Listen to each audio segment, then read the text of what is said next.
araw po ng Miyerkules, 13 ng Abril. Yes po. At ang oras po ay 6:30 po ng umaga. Magandang araw po muli. Mga kabarangay, yes po, sinabi po ni COMELEC Chairman George Erwin Garcia na tuloy na po ang halalan at wala na pong makakapigil dito dahil wala pong sapat na dahilan. Naku po, marami na naman ang manggagalaiti at magagalit sa atin. Lalong-lalo na yung gustong-gustong mapospon ang halalan dahil po sa mga kinokontent natin. Pero paalala lamang po at pakiusap sa mga pabor na matuloy po ang halalan ay tapusin po ang panonood para mas lalo po ninyong malinawan. At lalong-lalo na po sa mga gustong ma-postpone po ang barangay at SK election ay siguradihing tinapos po ninyo ang video bago kayo magkomento para tiyak totoo at tama ang inyong comment. Yes po mga kabarangay, sinabi po ni COMELEC Chairman George Erwin Garcia na tuloy-tuloy na po ang halalan at wala nang makakapigil dito. Pero, subalit, datapwat, ang tinutukoy po dito, hindi po ito pong BSKE election. Ang sinasabi po na tuloy na, wala nang makakahadlang dahil walang sapat na batayan o magiging batayan para i-postpone ito. Yan po mga kaibigan ay ang local at national election na magaganap sa 2028. Hindi ko nga po alam kung saan nanggaling yung mga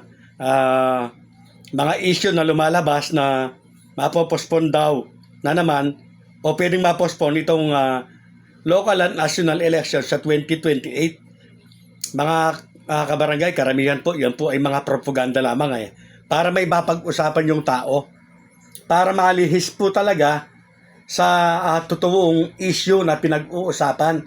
So yan po ay bahagi na po ng propaganda ng iilan. Yes po, siyempre maaaring mga politiko yan. So malinaw po mga kabarangay na yung sinasabi po ni COMELEC Chairman Erwin Garcia na wala nang makakapigil at tuloy na dahil walang magiging sapat na dahilan. Lilinawin ko pong muli, ang tinutukoy dyan, hindi po ang barangay at SK election, kung hindi ang national at local election po sa 2028. So napakalayo pa po ng 2028 pero nagiging issue na ito dahil nga po sa propaganda. Ang BSKE po, ayan po. Ang BSKE po, tuloy ba o postpone? Mga kabarangay, ayon po sa Republic Act 12232, ang halalan po ay nakatakda sa November 2, 2026. At dahil po wala pang bagong batas, kaya tuloy na tuloy po ito.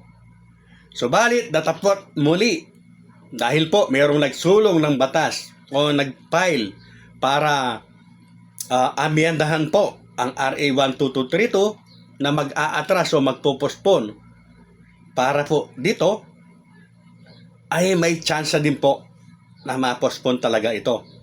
Ang ibig ko sabihin mga kabarangay, sa akin po kasi hindi po 50-50 ang porsyento dahil sa sirkumstansya at facts. Nasabi ko na po, nabanggit sa naunang mga content ko na 95% po na matutuloy o tuloy ito. Bakit? Dahil nga po wala pang bagong batas at may umiir na batas, ito nga pong Republic Act 12232. At ito pong postponement ng dalawang kapulungan, ang Kongreso at Senado, ay hindi pa po ganap na batas. At magbabago po yung percentage na yan.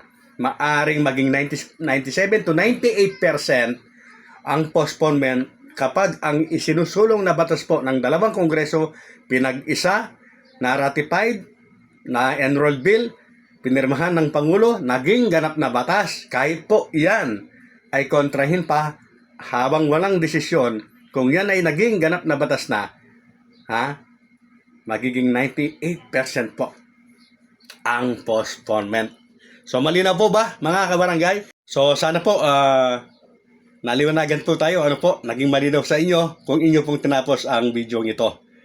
Sa mga hindi pa po nakapag-subscribe sa aking channel, kayo po ay aking malugod na inaanyayahan mag-subscribe. Pakiclick po ang notification bell at all para palagi po kayong updated sa aking mga bagong videos.